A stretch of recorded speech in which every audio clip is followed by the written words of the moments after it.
हमने एक इंट्रोडक्शन दिया कि फर्टिलाइजर्स के नेम्स क्या हैं, उनमें एनपीके की क्या-क्या परसेंटेजेस होती हैं, ये कॉमन फर्टिलाइजर्स थे। फिर पहला एक्सपेरिमेंट जो हमने स्टार्ट किया था that was to determine the nitrogen percentage in given sample of ammonium sulphate. तो इसका प्रिंसिपल, इसके ओवरऑल स्टेप्स और केमिकल रिएक्शन, ये जो है ना पहली स्लाइड हमने डिटेल से कवर की थी। मैं थोड़ा सा रिवाइज करूंगा फिर आगे फॉरवर्ड करूंगा, चलेंगे। तो फर्स्ट प्रिंसिपल ये था कि कोई भी साल्ट्स जिनमें अमोनियम होता है, अगर हम उनको हीट करते हैं अल्कली की मौजूदगी में, बेस ऐड करके, अल्कली ऐड करके, तो क्या होता है, अमोनिया गैस रिलीज होती है which is absorbed in known amount of standard acid. The excess of acid is back titrated against standard alkali and amount of ammonia trapped is calculated. कि हम एक खास मिकदार लेते हैं एसिड की, एक साइड पे हमारी तरफ हमारे पास होता है फर्टिलाइजर, उसको हीट करते हैं, अमोनिया गैस रिलीज होती है, अमोनिया जो रिलीज होती है वो एसिड में एब्जॉर्ब हो जाती है। अब जो इनिशियल एसिड हमने लिया होता है हमें मालूम है, तो हम मालूम कर ये जान लेते हैं कि कितना एसिड यूज हुआ अमोनिया को एब्सॉर्ब करने में। तो 4 बेसिकली स्टेप्स हैं: extract preparation, distillation, titration and calculation. Chemical reaction detail से समझ लिया था, अभी हम पहले स्टेप की तरफ चलते हैं, extract preparation. Extract preparation means कोई भी आपको फर्टिलाइजर दिया जाएगा तो आपने उसका सोल्यूशन बनाना है। तो इस एक्सपेरिमेंट के लिए first is take 1 gram ammonium sulphate fertiliser sample in a beaker, add 20 ml distilled water. 1 gram fertiliser लेंगे, बीकर में डालें, 20 ml पानी डालेंगे, shake and transfer the solution into 100 ml volumetric flask. उसको मिक्स करके अच्छी तरह हिला के 100 ml वाली फ्लास्क में डाल देंगे। Shake the flask and make up the volume up to the mark using distilled water. अब क्या हुआ, 1 ग्राम हमने फर्टिलाइजर लिया, तो वो ये अब याद रखनी है आपने स्कीम, 1 ग्राम लेके उसको हमने फाइनल 100 ml कर दिया है पानी के साथ। ये मैं बाद में आपको याद दिलाऊंगा कि ये क्यों लिखा है मैंने। First step is easy. Now come to second step, distillation, nitrogen distillation.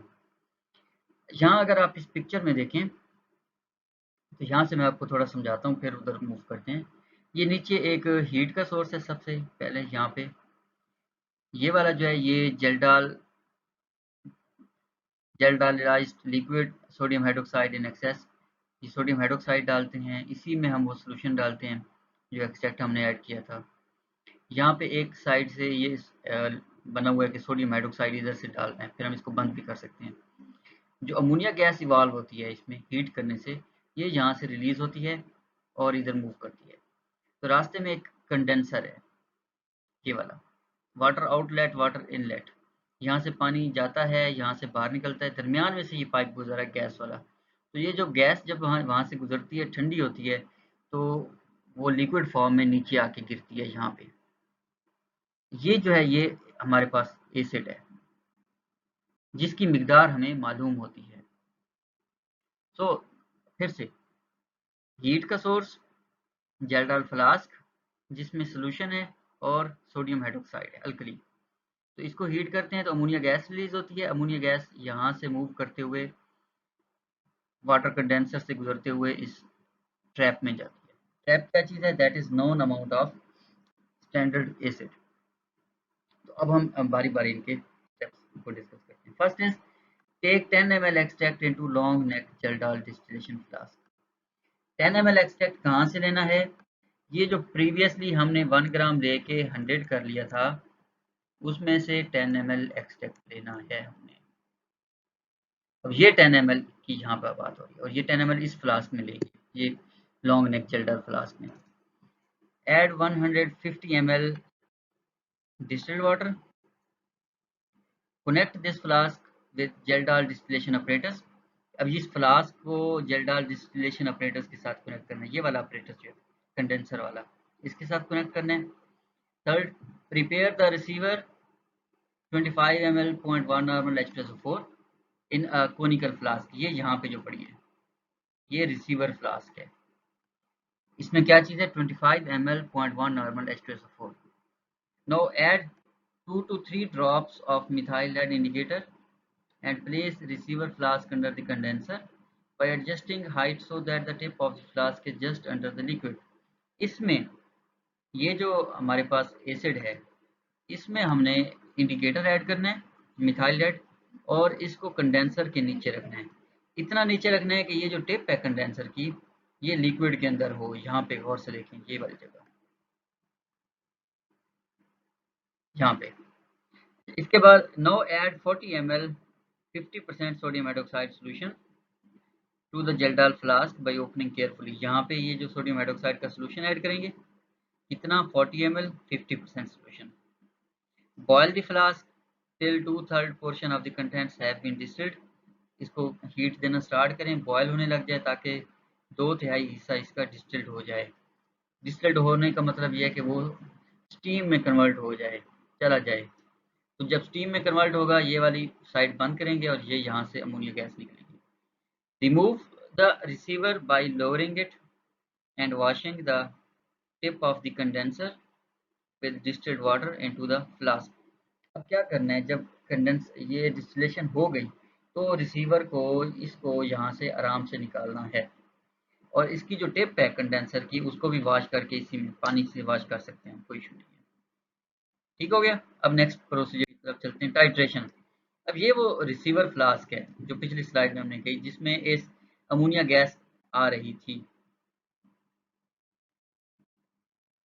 Ammonia gas in the form of ammonium hydroxide. तो अब हमने ये एसिड को टाइट्रेट करना है against non concentration of sodium hydroxide ताकि हमें पता चल जाए कि इसमें कितना एसिड बाकी बचा हुआ है। तो एसिड बेस्ड टाइट्रेशन का ये प्रिंसिपल होता है कि जब हम नॉर्मल सॉल्यूशन ले रहे हैं, ये नीचे हमारे पास था 0.1 normal H2SO4. Initially it was 25 ml, but we don't know how much is used for ammonia. तो अब हम जब टाइट्रेशन करेंगे 0.1 नॉर्मल सोडियम हाइड्रोक्साइड के अगेंस्ट, तो ये जब सॉल्यूशन एंड पॉइंट आएगा golden yellow methyl red indicator था, तब हम कहेंगे कि जितना सोडियम हाइड्रोक्साइड यूज हुआ है उतना ही एसिड इसके अंदर मौजूद है।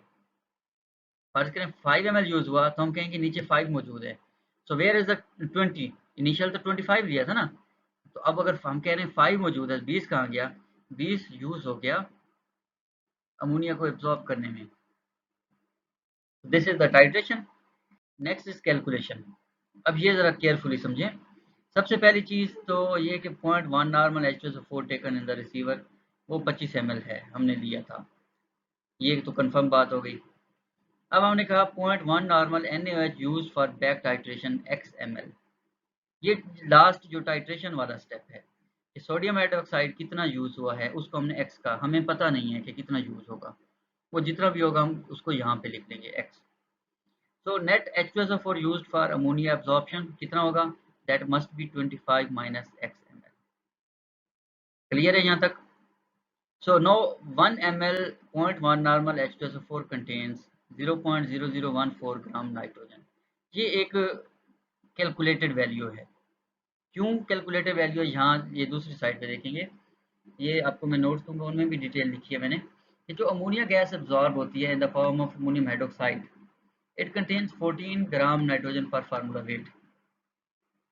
अब जो 1 नॉर्मल सॉल्यूशन अमोनियम हाइड्रोक्साइड का है उसमें 14 ग्राम नाइट्रोजन पर लीटर सॉल्यूशन में है, और ये और H2SO4 जो एब्जॉर्ब करता है ये इक्विवेलेंट अमाउंट्स में ही होते हैं। तो अगर हम कहेंगे कि 1 नॉर्मल H2SO4 उसका 1 लीटर हो तो 14 ग्राम नाइट्रोजन एब्जॉर्ब होगी। अगर हमारे पास 1 की बजाय 0.1 नॉर्मल हो और उसी तरह 1 लीटर हो तो ये 1.4 हो जाएगा। अगर 1 लीटर ना हो 1 ml हो तो 1000 से डिवाइड करेंगे तो ये आके बनेगा 0.0014 ग्राम पर ml। तो इसीलिए हमने यहाँ पे लिखा कि नेट कि 1 ml H2SO4 यूज हो तो वो इतनी नाइट्रोजन है, अगर 25 माइनस XML यूज हो तो कितनी नाइट्रोजन है।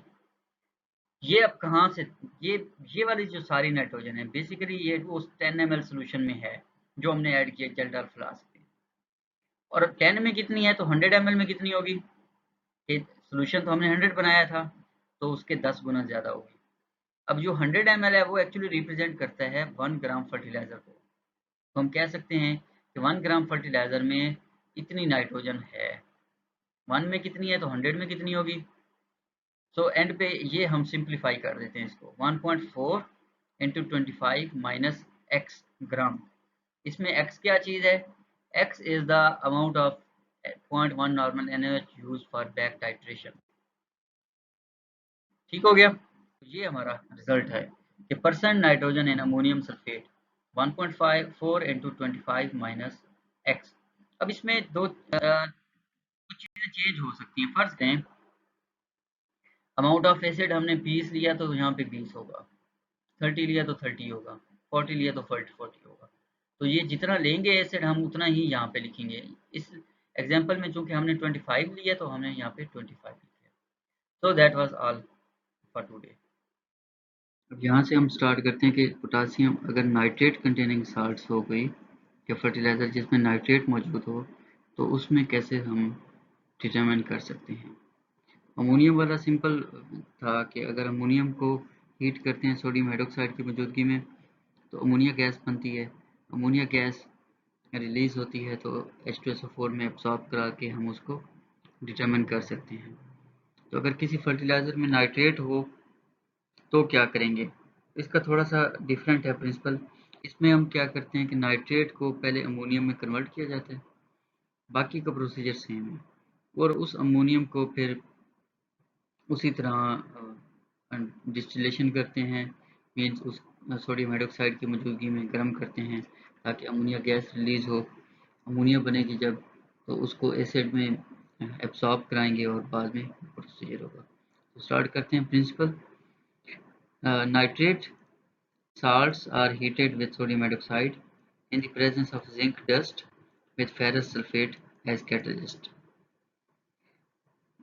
उसमें क्या था कि अमोनियम साल्ट्स को हीट किया जाता है सोडियम हाइड्रोक्साइड में, ये चीज़ नहीं थी, zinc dust and ferrous sulphate.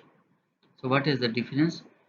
A hydrogen gas is formed which combines with nitrate nitrogen to form ammonia, which is then absorbed in standard H2SO4, the excess of which is back titrated against standard sodium hydroxide। इसमें ये chemical reaction देखें कि zinc plus sodium hydroxide तो hydrogen evolve हुई, protons. ये जो protons हैं ये रिएक्ट करते हैं नाइट्रेट साल्ट्स के साथ और अमोनिया बनती है।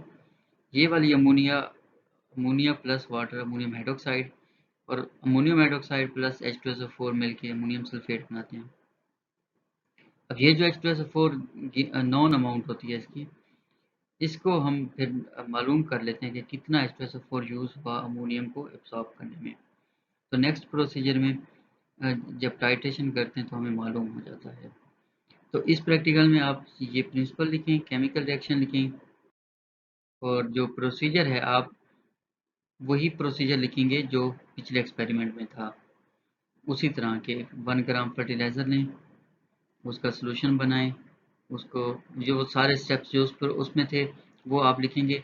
जस्ट एक डिफरेंस ये होगा कि उसमें आपने ऐड करना है कि उसमें जिंक और आयरन सल्फेट ऐड करते हैं। बाकी कैलकुलेशन भी वही है और रिजल्ट्स भी उसी तरह होंगे। नेक्स्ट है to determine the percentage of nitrogen given sample of ammonium nitrate. अगर कोई ऐसा फर्टिलाइज़र जिसमें दोनों साल्ट्स मौजूद हैं, अमोनियम भी और नाइट्रेट भी, तो इसको अगर हम डायरेक्ट डिस्टिल करेंगे सोडियम हाइड्रोक्साइड के साथ तो सिंपली अमोनिया इवॉल्व होगी। तो नाइट्रेट के लिए अगेन से हमें जिंक डस्ट और आयरन सल्फेट ऐड करना पड़ता है। तो ऐसा करने से नाइट्रेट भी अमोनियम में कन्वर्ट हो जाती है। तो इसका प्रिंसिपल वही है जो पिछले प्रैक्टिकल का है, इससे एक्सपेरिमेंट 2 का। केमिकल रिएक्शन में थोड़ा सा डिफरेंस है। अमोनियम नाइट्रेट को जब आप हीट करेंगे अमोनिया इवॉल्व हो गई, नाइट्रेट एज सच रह जाएगा। तो वो नाइट्रेट हाइड्रोजन गैस के साथ मिलकर अमोनियम बनाता है अगले रिएक्शन में यहाँ पे। फिर उसी अमोनियम हाइड्रोक्साइड को हम H2SO4 में एब्सॉर्ब कराते हैं और बाकी प्रोसीजर सेम है। तो इसका भी प्रोसीजर कैलकुलेशन और रिजल्ट्स वही होंगे जो